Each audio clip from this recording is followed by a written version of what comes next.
Well, good afternoon in Australia and good morning those joining us from India, still just morning. I'm Nathan Grills. I'm a Professor of Global Health at the University of Melbourne and a Senior Research Advisor for the Australia-India Institute. I have lived and do work in rural India and all over India, which I would love to be visiting right now, but not. I'm from Australia, so I'm stuck in my country for now. And we've also been involved in 4 rural school projects in Uttarakhand. I'll introduce our speakers in a minute, but I just want to first acknowledge that many of us are calling from the lands of traditional custodians. I'm chairing this session from the lands of the Rawundri people, and acknowledge and pay my respects to their elders, past and present. Today's session's on illiteracy inequality. I'm joined by 4 colleagues with much more expertise in these areas than me. I work largely in health and development, with education being a part of our work, but that's not my main research interest. So I'm just here as chair, but I'm looking forward to hearing from our expert speakers.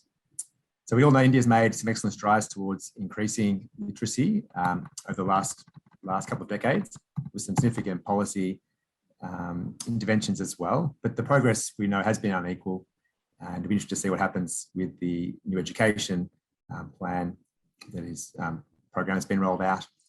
But despite policies and programs, literacy remains quite high in various disadvantaged groups, such as those with low income. Those in rural areas tend to have higher levels of literacy, and often those in slums. So we wanted to talk today about, and that's been exacerbated perhaps by COVID-19, where there's been unequal access to education resources, and that's been probably most obvious in the school setting. So today I'll call on four experts with quite different perspectives on this question. And if you have any questions, then please do post them in the Q&A function there, or if that's not working, you can use the chat function, and we'll come back to those questions after the 4 speakers have talked about their area of work. So I'll start by introducing Tom Delaney. Tom was born and brought up in the slums of Delhi, with his Australian parents who were social workers working in North India with various projects. I actually met Tom in 2009 when he was a preteen, I guess, back then, about 12. I went to visit his parents in a slum in Delhi. But Tom's now currently working for an Indian NGO, Devi Sansthan, teaching literacy in Lucknow's slums. His role involves research and writing, and also training volunteers in the pedagogy of literacy teaching.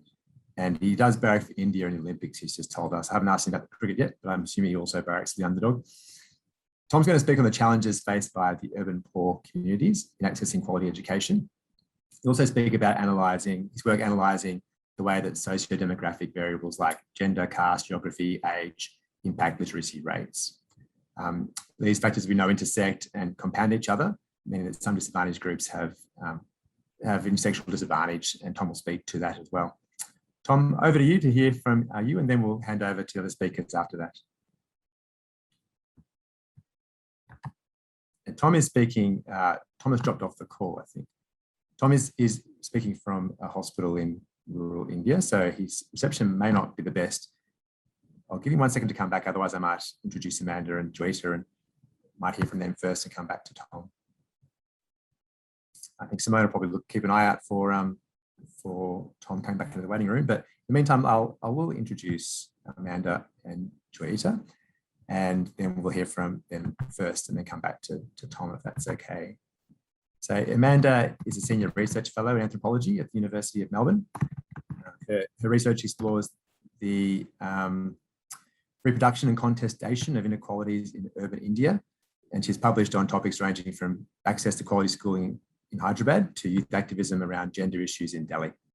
She's currently researching the implementation of India's Right to Education Act in Lucknow, funded by Discovery Early Career Research Award, DECRA Award, and the Australian Research Council.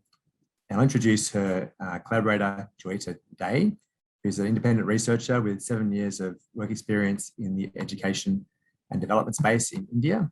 Currently, she's working as a research associate for the University of Melbourne as a colleague of Amanda's. So I'll hand over to you, Amanda and Joita, to tell us about your work. There's two studies that you've been involved in that you'll be sharing about, I think, one looking at more pre-pandemic, looking at implementation of 12.1.c of the Right to Education Act in Lucknow.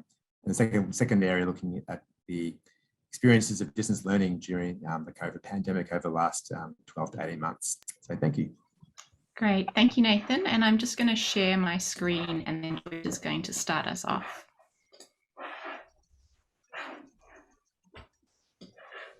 In today's presentation, we explore some of the challenges relatively uneducated parents face in supporting children's education. Although the topic of today's webinar is illiteracy, we haven't actually conducted research on illiteracy directly.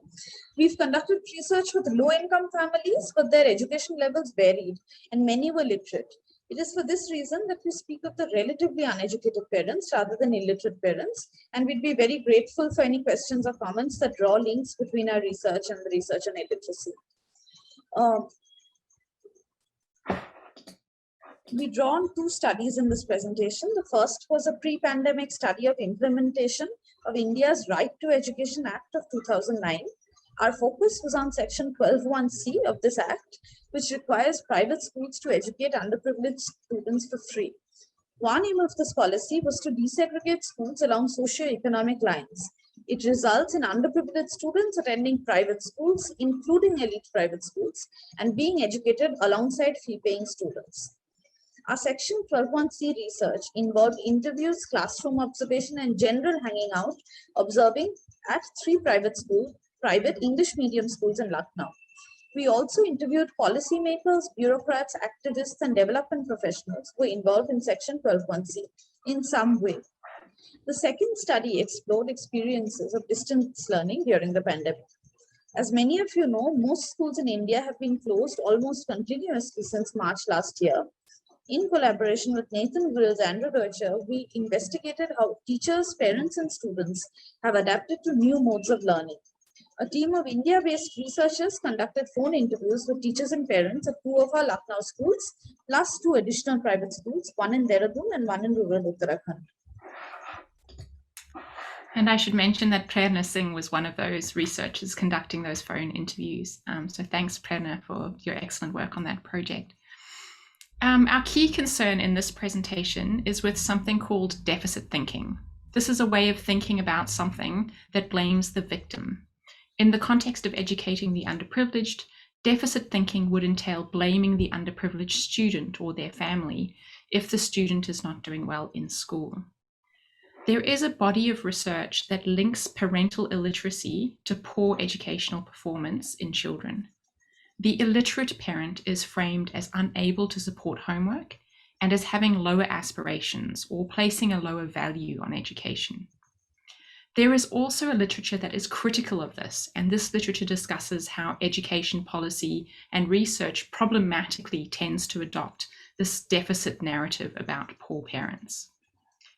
The problem with deficit thinking in this context is that it can lead to educators assuming that there is nothing that they can do to support that underprivileged student. The focus of deficit thinking is on the need for parents to reform, rather than the need for the education system to reform to better cater to underprivileged families. In this presentation, we describe the prevalence of deficit thinking among teachers in our Lucknow RTE, that's Right to Education, research, as well as how such thinking was challenged by relatively uneducated parents in both studies. Across the 3 schools in our Lucknow Right to Education research, teachers and principals expressed concern that the parents of children who were receiving these Right to Education freeships were unable to support their children's education. Here, one of the principals from an elite Lucknow private school explains that RTE, that's Right to Education, parents cannot be expected to know how to support their child's learning because they did not go to school themselves. She says, some may be first-generation schoolgoers, so how do I expect the parents to help them? I have a child in nursery. The parents are selling vegetables. The mother has not studied at all. The father has not studied. What support will the child get? This picture inadequately represents the nature of home support in India. Even if the parents haven't attended school, The role of older siblings, relatives, and private tutors is significant in supporting the child's education. There is ample academic literature on the role of the family beyond parents in providing academic support.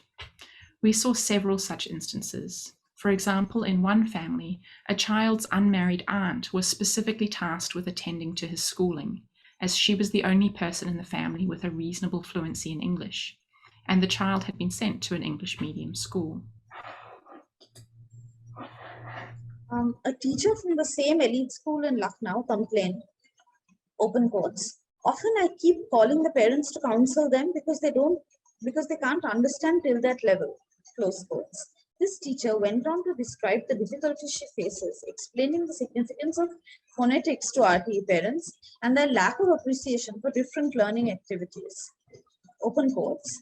If the child wants to draw, scribble, they think they are wasting pages. They don't think there is a fine motor control which has to be developed.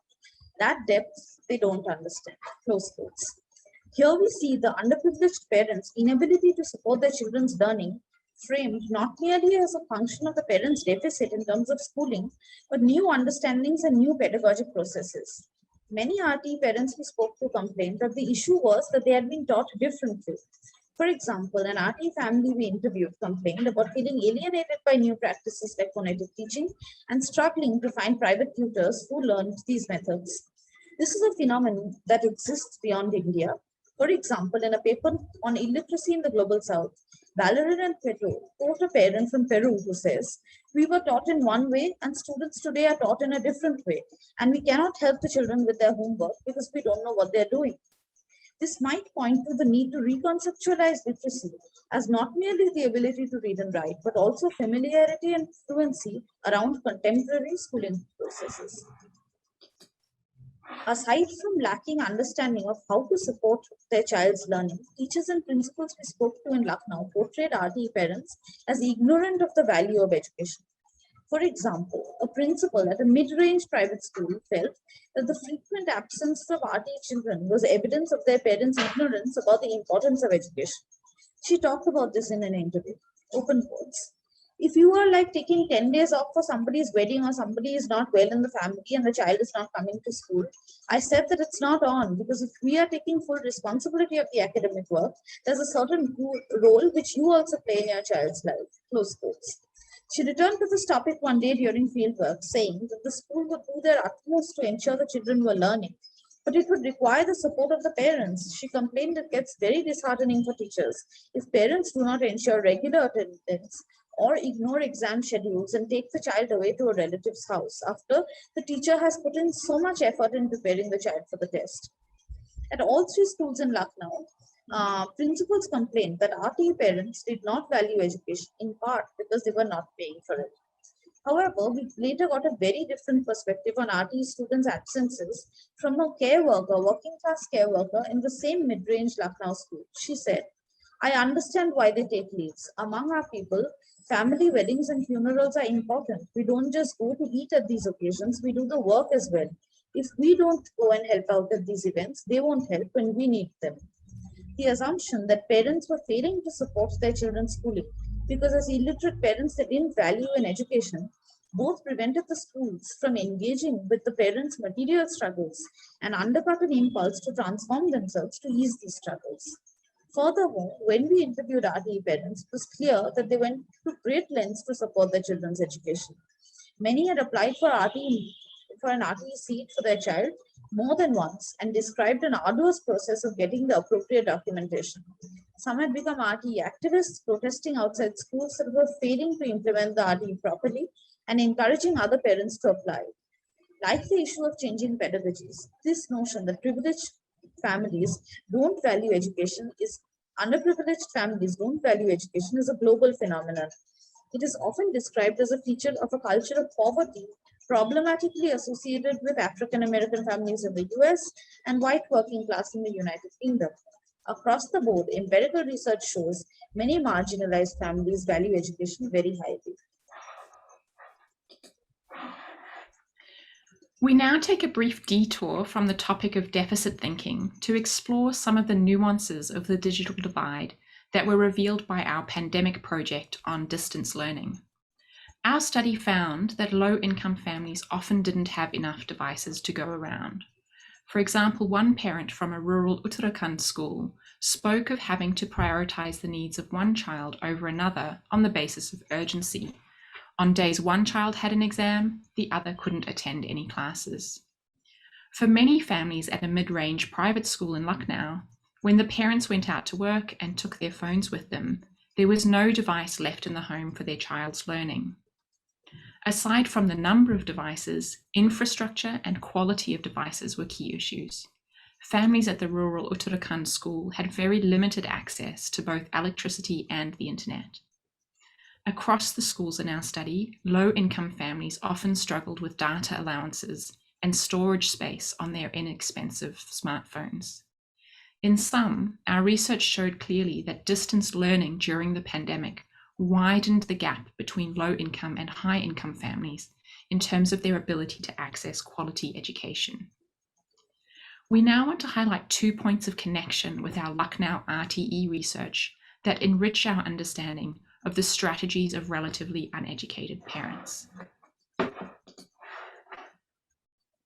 As we mentioned in relation to our RTE research, parents were not the only ones supporting their children's learning. This phenomenon of drawing on wider networks of support intensified during the pandemic, when the requirement for home support increased. In spite of lockdowns, families from the rural Uttarakhand school in our COVID EdTech study continued to send their children to private in-person tuitions. In Lucknow, some daily wage labourers hired someone to sit with their child during online learning while they went out to work. Others sent their children to a relative's house in order to access a device. A second interesting point of connection related to the role of the digital in both facilitating relatively uneducated parents' ability to support their children and excluding these same low-income parents. On the one hand, low-income parents were further marginalized during the pandemic, not only because of their lack of digital devices and necessary infrastructure, but also because of a lack of certain forms of digital literacy. This is one of the reasons that merely providing families with devices is not an adequate way to combat the digital divide.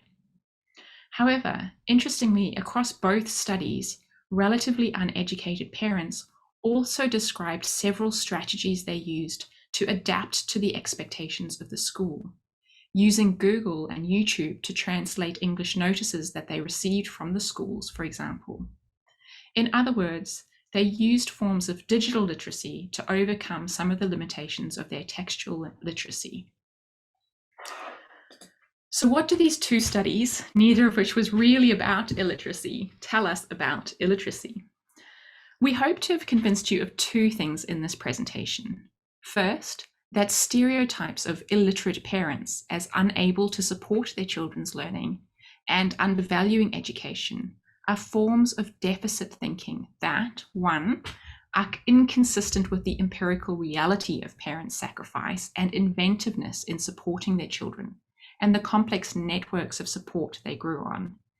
And these forms of deficit thinking also fail to consider how school systems should adapt to meet the material challenges that underprivileged families face in providing such support. Second, our research suggests that a broader conception of literacy that includes digital literacy and fluency in new teaching practices might aid understanding of the challenges underprivileged parents face and the support needed to overcome these challenges. Thank you. Thank you, Amanda, and thank you, Joyita. We'll come back to follow up with some questions at the end, perhaps. Beautiful photos that you had there, were they from stock or did you take those photos yourself? Those are my photos. Oh, they're beautiful. And I'll get a copy of some of them. Tom has rejoined us as well. Tom, do you want to present now or do you want some time to get your technology working? Tom, is your technology working there? I think I should be good now. Sorry about that. I introduced you already, Tom, but Tom's calling in from Lucknow, where he's working today. So and there might be a bit of sound in the background. but we'll stick with it, Tom, and hopefully we can hear you clearly, and let us know if you have any issues at all. Thanks. Tom, over to you. Oh, over to me right now? Yeah, if that's okay. Yeah, sure. So is it okay if I share my screen? Yes, please. Okay.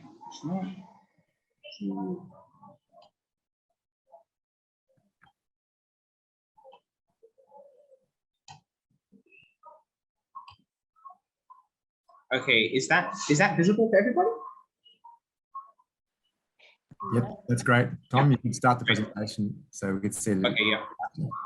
Let me just.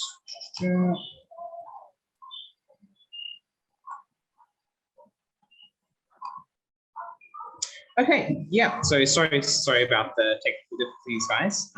Unfortunately, I've often got a few internet problems and stuff. But yeah, just to very briefly introduce myself.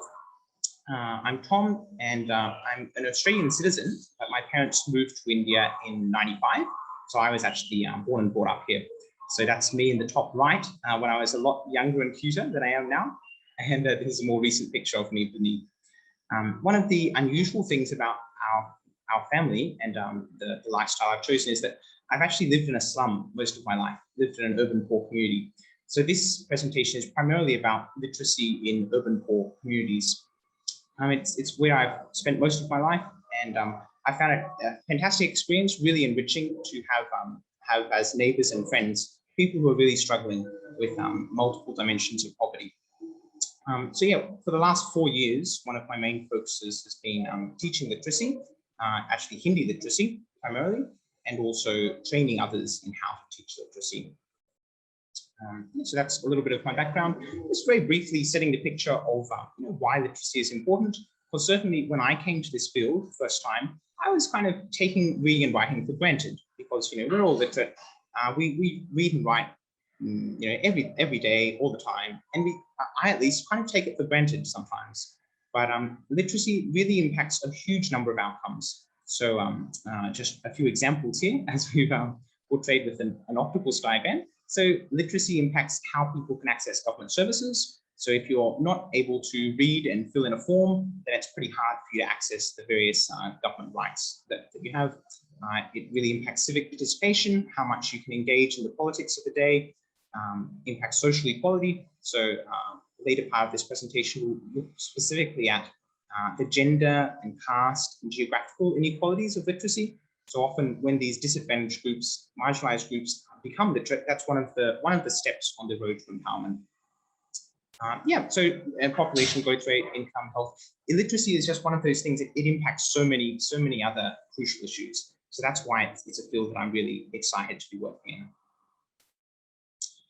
So just briefly on the scale of the problem in India. So India actually has more illiterate people, more illiterate adults than the next 9 countries added together. So that's the graph on the left side there. You can see India has about 280 million illiterate adults, by far the largest number in the world, and more than China, Bangladesh, Pakistan, Nigeria, etc., all added together. And of course, India has made good progress over the years on its literacy. But if you look at it in terms of absolute numbers, then as the graph on the right is showing, it's actually, we've got almost as many illiterate people today in our nation as we had at the time of independence. So the population growth rate has largely kept pace with the literacy growth rate, which means that we've still got almost 300 million illiterate people in our country. So it's a huge problem, huge issue. If we look at it with children as well, so this problem is not going away, right? So there's been many studies over the years on the quality of education in Indian schools. One of my favorite and a very detailed study is called the Annual Status of Education Report, ASER. So that's done every 2 years. And the most recent one, apart from the one during COVID, was 2018. You can just see these are shockingly low figures for the proportion of kids who can read a simple grade 2 text and can do a 2-digit subtraction. So you'll see that in grade 2, only 15% of kids can read their own textbook essentially and perform a subtraction, which is expected at grade 2 or 3 level. And you'll see it rises a little bit over the years, but even in grade 8, shockingly, there's a really large proportion of students who aren't able to read and write and do basic numeracy. So this is a massive issue, massive issue. We also see that there's great inequalities in literacy. So the NGO that I work for here in Lucknow did a big study in 2015, a big survey. We found, as many other surveys have found, large inequalities in literacy rate by socio-demographic variables. So there's a big gender difference between male and female, big caste and religious difference in literacy rates. There's also a geographical difference, urban areas being more literate in general. And there's also a big age difference. So it's encouraging that the younger generation is generally more literate, but there's also a huge number of older adults who have very high rates of illiteracy. And also soberingly, our survey in 2015, we did a survey in which we actually directly tested the literacy levels of about almost 1 million people. And unlike the census is kind of the benchmark for literacy figures in India, but it actually relies on self-reporting. So a person will come to somebody's house and say, Acha, can you read and write? Can you sign your own name? They'll just ask them that question without actually seeing if they can do it. So various studies have shown that self-reported literacy rate is actually quite a bit higher than the actual literacy rate. So quite a few people report that they can read and write when they actually have really low literacy levels. So in other words, the problem is actually even larger than the census indicates. Another unique feature of the study we did, I think, or at least I haven't read too much research on this, is looking at the intersections between the different inequalities. So we were discussing briefly gender inequality, caste inequality, geographical inequality, but these all compound each other. In other words, if you, as an individual, if you have multiple of those disadvantages, then they actually intersect with each other and compound. So for example, a really shocking statistic, if you're looking at rural SCST, which means scheduled caste, scheduled tribe, so that's one of the more disadvantaged, marginalized castes, 51 to 60-year-old women. So if they've got all those layers of disadvantage, then there's only a 1 in 10 chance that you'll be able to read if you're in that demographic, which is quite shocking, because if those variables did not interact, then a regression model will suggest that maybe 30% of that demographic should be able to read. But the fact that only 1 in 10 can read indicates that there's really strong interaction between these variables, which is shown in our graph there on the left. You can see that once you have 0 factors of disadvantage, which means you're male, you're young, you're urban, you're high caste, 87% literacy rate. If you have 1 factor of disadvantage, it drops you to 80%, and then successive factors of disadvantage lead to bigger drops. On the right side, we show what that means as an example for the intersection between gender and geography. So you'll see that in urban areas, there's a 5% literacy gap as per our survey between men and women. So men are 5% more literate, there's a 5 percentage point gap. Whereas in rural areas, there's actually a 15 percentage point gap between the male and female literacy rate. So not only are rural areas less literate, they are also have a much larger degree of inequality. Yeah. So briefly also, these problems have actually been greatly exacerbated by the COVID crisis. So as we've probably been discussing, there's been huge school closures across the country. So hundreds of millions of kids out of school. And while technically education has shifted online to Zoom meetings like this one, well, as you will witness by my lateness, my internet issues, my sound issues in India, quite often these things don't go so smoothly. And I'm on this meeting from a laptop, and the vast majority of students in India don't have a laptop. Some of them still don't have smartphones. Quite a few of them still don't have smartphones. So many children, hundreds of millions of kids, are actually on the wrong side of the digital divide. There's a few who do have access to these technologies, but many do not, and they've received very little education in the last year. And COVID has been a huge factor exacerbating educational inequalities. Kids who are already in private schools from wealthy families, they've managed to continue receiving education without too much difficulty, and those who are already receiving a low quality of education have had that quality drop even further and become practically non-existent. Another huge issue, which I've witnessed personally in the slum areas that I'm living and working in, there's been a huge spike in the number of child laborers and also underage marriages. So these are very, very tragic phenomenon. We see many families are just being pushed much deeper into poverty because of losing work due to COVID. And so that's actually pushing more kids into child labor. And also it's leading, ironically, in a sense, it's leading to more marriages as families, conservative families, are looking at their girls and think, oh, this is an extra mouth to feed. Let's marry her off. Let's marry her off quickly. Especially the idea of marrying somebody off during the lockdown, so that you don't need to invite as many relatives to the function. So the COVID crisis has greatly exacerbated these educational dysfunctions and these educational inequalities.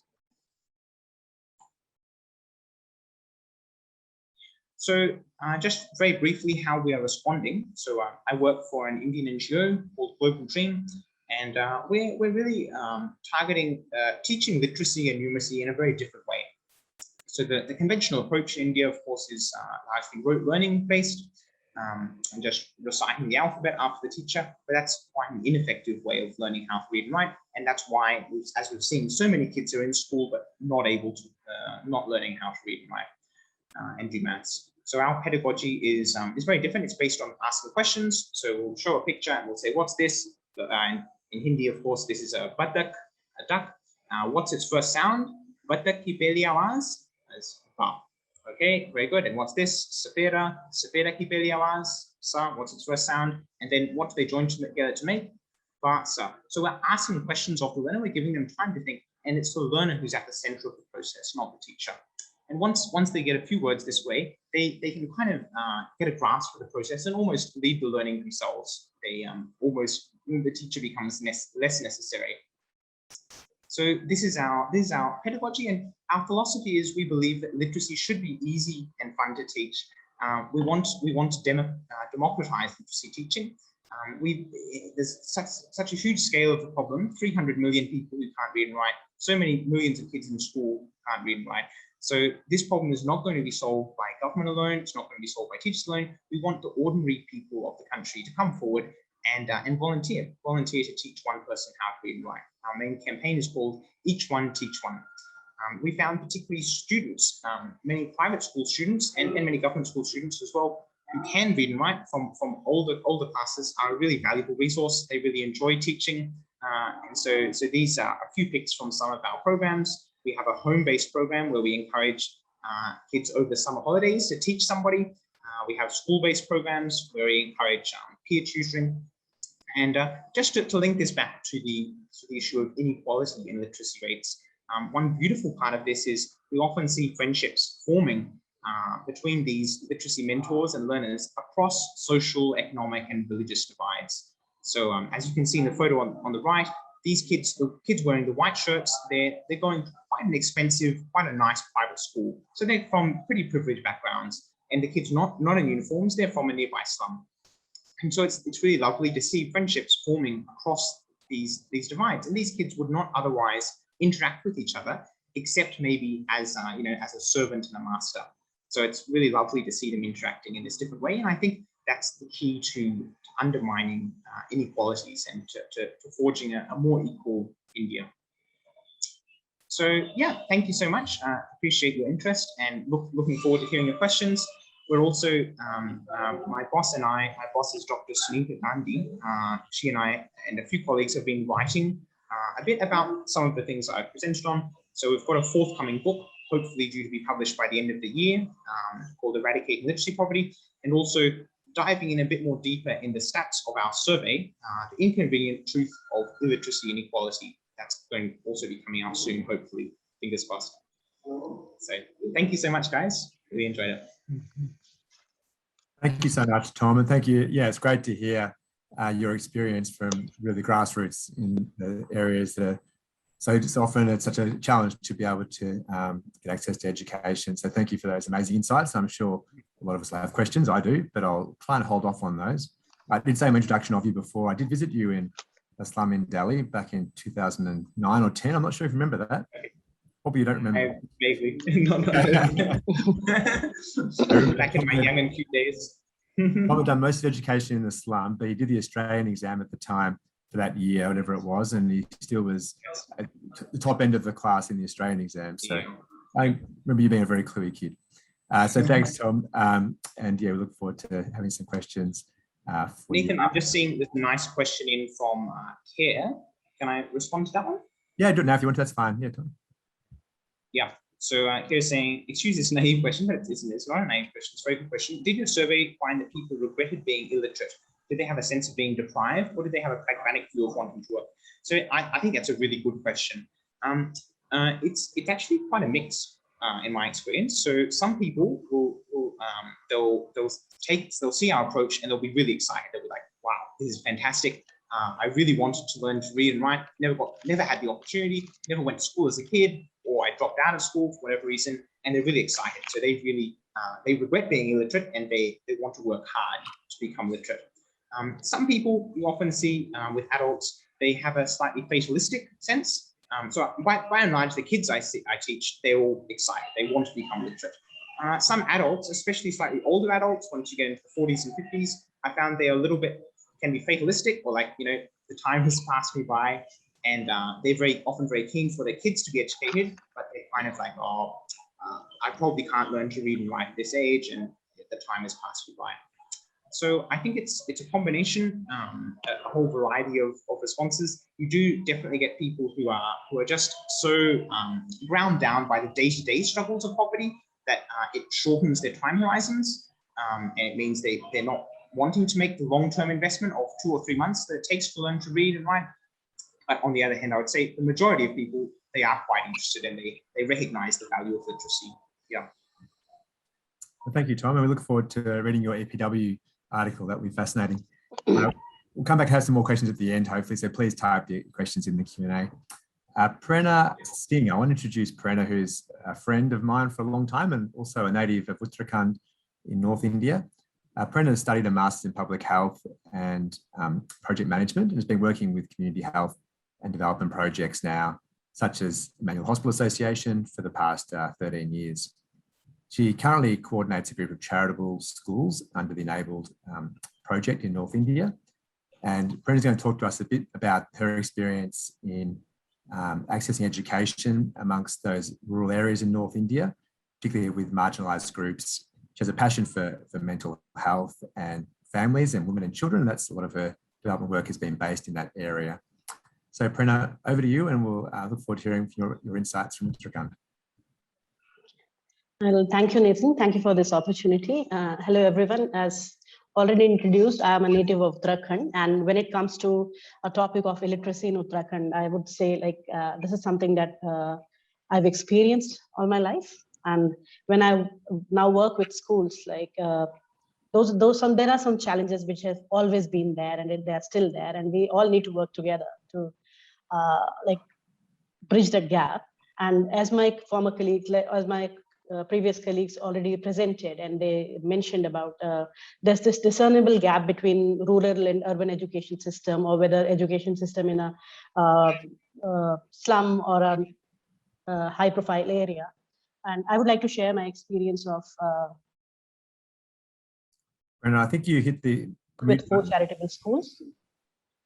We work with 4 charitable schools in 2 districts of Uttarakhand, and these schools are probably at a distance of more than 80 kilometers from the nearby big town or city. So there are certain challenges that have always been there, whether it is due to the geographical location of the schools, the hilly terrain, the remote areas, the access to information, the distance, or sometimes it's just access to getting books, the right books on time, and availability of teachers, because it's too difficult to get teachers to be based and placed in a remote setup where they would like to continue and work further. So there's a huge turnover of teachers, even in the private schools. Like, people come and they stay, and after 4 or 5 months, they find it too difficult to stay there and they leave. So it also causes a lot of difficulties for the children to continue their education without any hassle. And the normal challenges for the children for the rural community have been most of the families are migrant workers, or they move to a nearby village where they have a school in proximity, a nearby, close by school. And so it depends on how long the parents are going to stay there. And if the parents move, the children move. So the children keep on changing schools. Sometimes they are in the school, they drop out for some time, they repeat a class, or sometimes they just discontinue.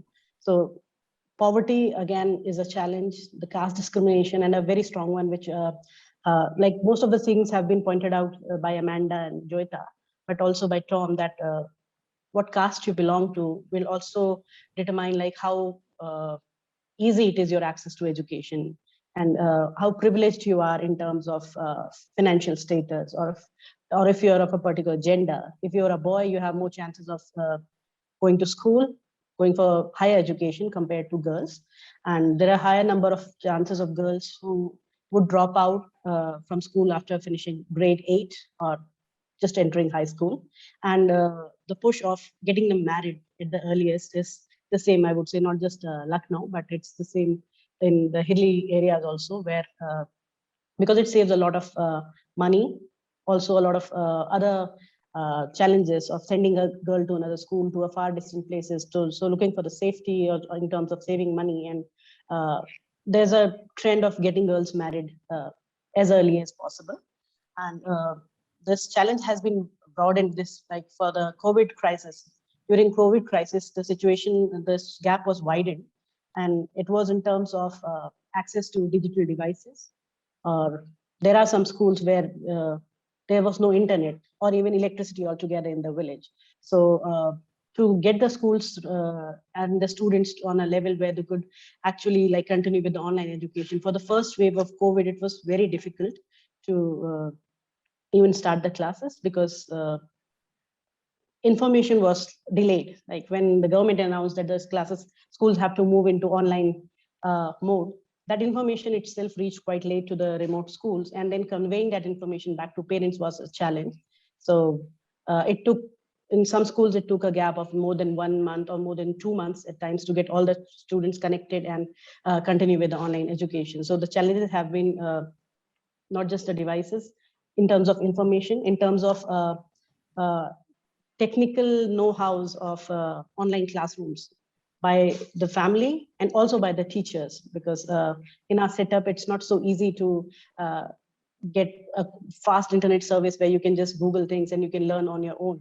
So getting the teachers ready, preparing them also took a lot of time. And the travel restrictions didn't make the training of teachers or convincing parents quite easy, because there is this belief of, I think my other colleagues would agree, that a kind of mistrust with the online education from the families, because they are used to a certain kind of regular classes where they are present physically in the education system. So a lot of, initially when we started with the classes, there was a lot of negative response from the parents. They said that this online education is not going to work, and all you're doing is just sending some YouTube video links, and my child is just watching videos whole day. And when the teacher that understanding, sorry, that's fine. It went on to mute for a second. Keep on going. It's back now. Okay, and so that was one of a challenge that we face in our schools.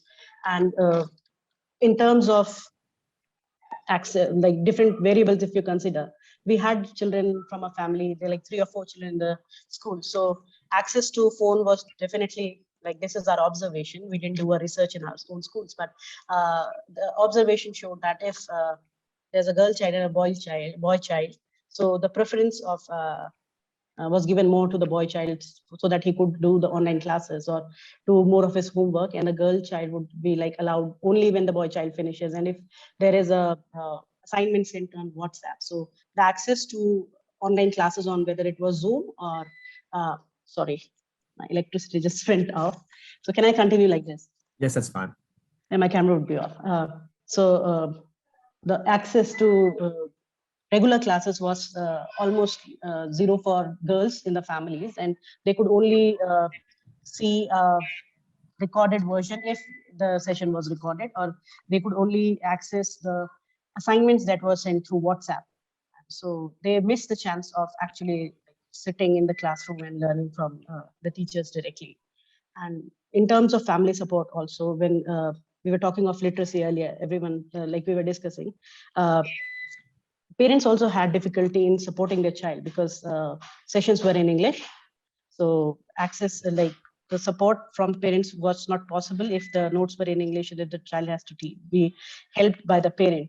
The technical knowledge, the digital devices, parents didn't have much access. The only easy way was they could just use WhatsApp.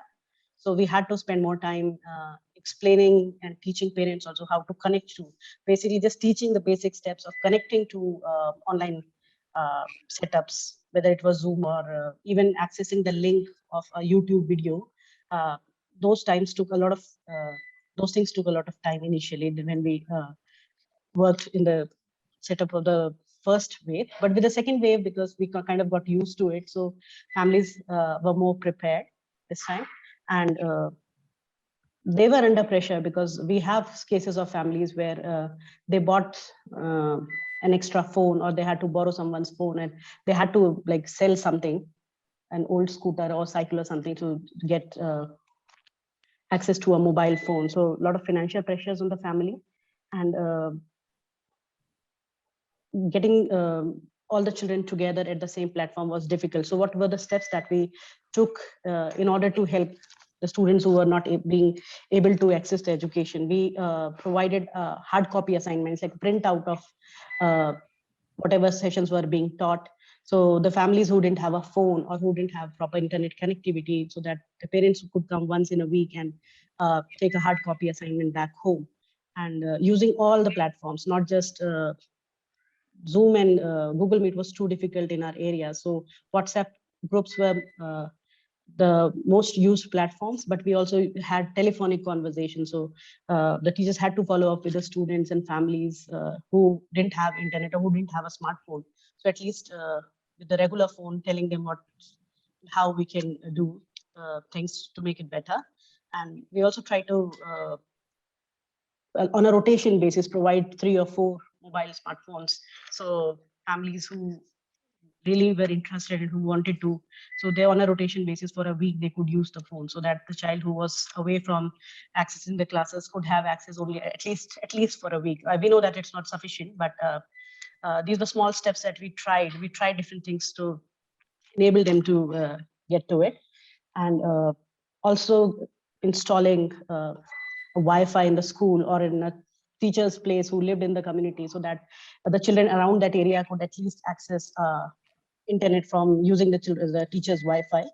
So we try to do these steps.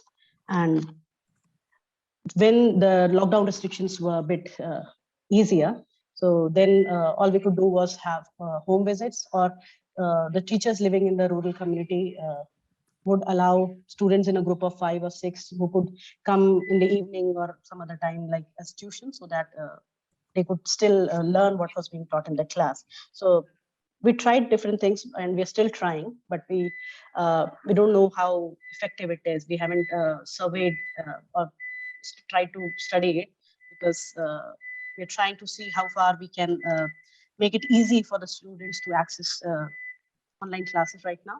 And as schools reopened for grade 9 to 12 for a few weeks in India, but now again in Uttarakhand, it's again, there's a possibility that schools will be shut down again, and the possible lockdown is coming. So we don't know how far this thing will work. So we also try to work with communities, so encouraging communities to come together and support each other. Like if you had a phone and you don't have a child in your home who's doing online education, you could help your neighbor. But it was successful in few villages, but in some places where there was no devices present and no internet, it was too difficult to just depend on the communities to work together. I think it's quite possible that Prerana's UPS has just ran out of battery.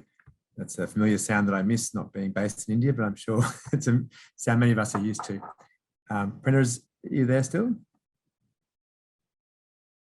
Reform in policies in terms of implementation. In terms of, Nathan, can you hear me? We can, yes, we can. Yeah. Okay. And it would take like everyone's effort. When we talk of RTE is good on papers, but when it comes to actual implementation, most of the children who are actually eligible for it are not enrolled under RTE, and someone who's more privileged would still have access to RTE. And that's with or without online learning. But with online learning, this gap was much more, where we could see this difference of a more privileged child, although the child had access to at least devices, but the support from family was still missing. So we, as per our school, we've been trying to get more discussions going on with families, and rather than us pushing something that we think is the right thing to do at this time, or something that the government has advised to do. But I would say one of the key way to work through it would be involving the stakeholders itself, involving families, and trying to work out what's more feasible and what's more possible to be done at this time, so that we can at least ease or improve the access of education of even not all the children, but at least majority of children to the schools. Thank you, Prerana. Thank you for sharing those insights. Yep. It's great to see some of the innovation that has been used in those schools as well to try and overcome the barriers when schools have been closed. And that's something that's come across from all the presentations, I think. We'll open it up for questions. Please feel free to write a question in the Q&A if you have one, or in the chat function. And the panelists also might have questions of each other or comments you want to make. I was going to ask, but I think Amanda's got a hand up first. So Amanda, please. Thanks, Nathan. I had a question for Tom, actually. Thanks, Tom, for a brilliant presentation. So interesting to hear about the work that you're doing in Lucknow. I was really particularly interested in the way you described the intersectionality of illiteracy in India. And I was wondering whether you think that the kinds of work that the NGO that you're working with does is maybe better able to tackle some of those issues of intersectionality than the schooling system. Yeah, thanks, Amanda. Thanks for your interest. Yeah, I mean, to be honest, I don't mean to blow our own trumpet too much, but I think in a sense, yes. So like some of the kids, for instance, who we're working with have multiple disadvantages, right? So for example, they may have a learning disability, right? They may be coming from a family whose parents are illiterate and has nobody literate in their family. They may be in a situation where they have to work as well as going to school. They may be in a situation where, you know, the electricity goes off in the house and it's really hard to study when it's hot. They may be in a shack where it gets, you know, it's monsoon at the moment, and it's like if you're in a shack, your books get wet all the time. So these are multiple types of disadvantage that these kids are facing. And unfortunately, in my experience, in many schools and many government schools and private schools too, the teachers are just not able to give the level of extra attention that's required in those sorts of cases. And I'm not blaming the teacher, of course, because, you know, when I was in school in India, you know, I had a class size of 45, and that's still the case in many classes. So I'm not blaming the teachers per se. The teachers are part of the issue, but obviously the education system overall. But yeah, I would say in my experience, when there are these multiple levels of disadvantage intersecting with each other, you do need some like an extra intervention. And so it's need not be our NGO. It can be any NGO or any good-willed person. But I think, or it can be a teacher as well from within the school system. But you need somebody to give that extra bit of attention to help a kid to get to the foundational level. And quite often, once they get to the foundational level, my experience, then they're going to school, and then school is making more sense. Right? If you can read, then school is making more sense, and you're actually learning something at school. But if you can't even read, then school will often be useless for you. Thanks, Tom. Yeah. Tom, you touch on the system being a bit overwhelmed at times, being able to really provide education to people who have intersectionality of disadvantage. Does the new education policy, the NEP, the National Education Policy that's been rolled out, does that provide much hope, do you think, in improving access to education for those who have those disadvantages? So yeah, I've read a reasonable amount of the NEP, and I'm really encouraged by it. It seems like a great policy.